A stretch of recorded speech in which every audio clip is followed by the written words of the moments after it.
விஜய் வந்து என் கண்ணுக்கு முன்னாலே வந்து வளர்ந்த பையன். Always been an inspiration.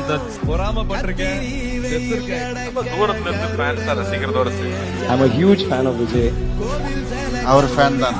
Tamil தம்பியா இருக்கிறது பெருமை. அண்ணன் தான், தம்பி தான். ஆமா, நான் விஜயோட ரசிகன். தளபதியோட படத்துக்கு So I am also a huge fan. இளைய தளபதி விஜய் மாதிரி வரணும் என் புள்ள அப்படின்னா வந்து கை இப்படி மேல போட்டு welcome to the family. Thalapathy sir தான் சொன்னாரு. விஜய் சார் சூப்பரா பேசுவார். எனக்கு ரொம்ப பிடிச்ச ஒரு மனிதர். எனக்கு ரொம்ப பிடிக்கும். அப்போது அண்ணா பாட்டு கொடுத்தாரு. தளபதி அவர்கள் விஜய் சார். இளைய தளபதி விஜய் என்கிட்ட இருக்கிறதுலாம் உனக்கு தானே.